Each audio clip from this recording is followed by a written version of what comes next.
Thank you, everyone. I learned that first impressions are really, really important unless you have clients in Manhattan. And then first impressions are important until they find a better use for you. And I learned this. I spent all my most of my career, right, in client relationship management. And when I moved to my current job here, I got my first New York client. And when I tell my peers who my client was, and I new peers, new company, and they're like, "Who are you working with?" And I tell them the name, and they went, "Ooh, ooh," and they were all walking away from me. They told me that this guy was nasty, and this guy who we talked to all the time got our CEO's ear at a conference and gave him an earful, and it wasn't pretty, and it's not going to be pretty, and this guy. So I'm really looking forward to meeting this guy for the first time, right? And I meet him for the first time. I go up to Manhattan, and I walk to his office, and I say hello to him. He said, "Oh, you're the guy from that company who always screws everything up." How are you? Yes, how are you? And I said, I'm the guy who's going to make you forget you ever said that, right? So he looked at me funny, and he said, "All right, this might work." And we did come to work well together over time. And it's easy when you're, being consultative and talking to have a good relationship. But the first time I had to call him with an issue, I was really worried because I'd heard all these warnings. And I called him up and I told him what happened. It wasn't a big deal, but it wasn't a little deal. And I told him the whole story. He said, "Yeah, it happens." What? He said, "Yeah, it's a tough business, I understand." Wow. My first impression was so good that I saw from this New York guy that everyone warned me about. A couple more little things over time, and he never gets worked up over it. So I'm thinking, this guy's great. I don't know what people saw in him because that's not who he is. And I started in the company in October, September, October. June every year we go out and do our fee discussion. So I'm getting ready to drive up there with the fee discussion in my pocket. I know what I want to say to him. He knows why I'm coming up there. And I figure, all right, now I'm going to see him. This is the guy that warned me about. And I got up there and he said, "Good to see you today. I can't wait to sit down and talk to you about fees." This guy is great. This is not the guy they described to me. I sit down at the table. And he said, "So fees?" And I said, "Yeah." And I pulled out my paper and I got ready to talk. He said, "Oh, can I ask you a question first?" And I said, "Yeah." He picks up a big stack of paper from the floor. He said, "Remember on November 12th when you called me with an issue that you created?"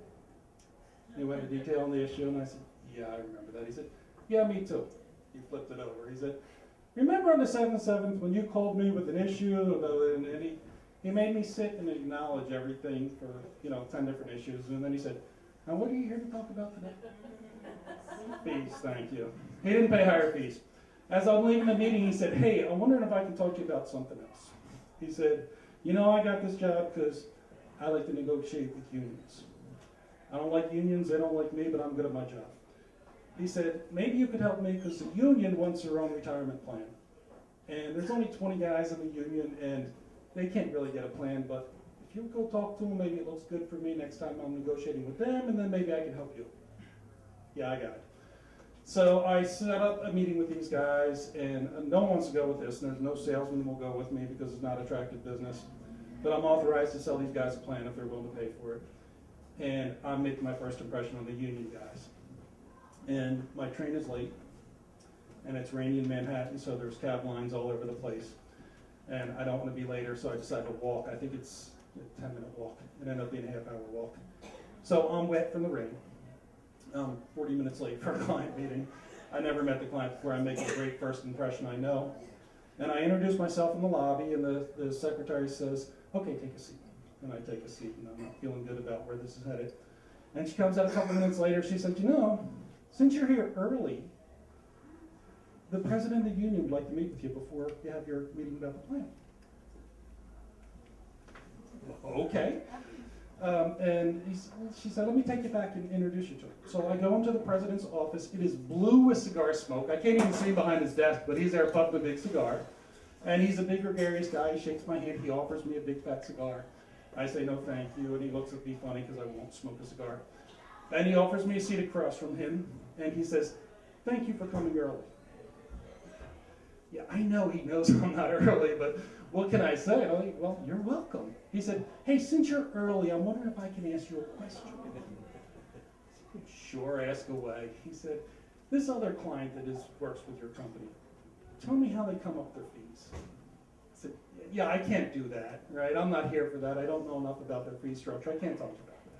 He said, I respect that, Peter. I want to introduce you to the guys.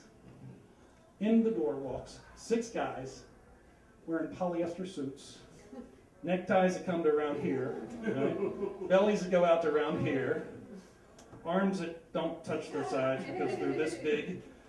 They all look like the prototypical 1970s union thugs.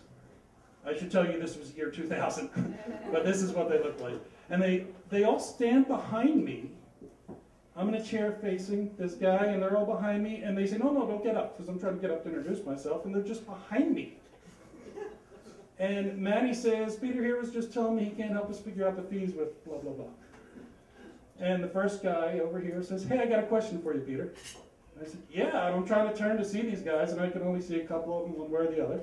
And he said, how do you figure out the fees for this? Same exact question that I already denied to answer before. So I think he thought I was going to cry and tell him, right? And I said, yeah, I'm really not here to talk about that. I can't talk about that. Second guy, hey, I got a question. Yeah. When you're figuring out the fees for this company, how do you do it? Every one of the 6 guys asked me the same question, a slightly different way, which I gave them credit for. I never cried. I never told them what they wanted to hear, but I did learn that negotiating in New York is not good, even if you make a good first impression. Thank you.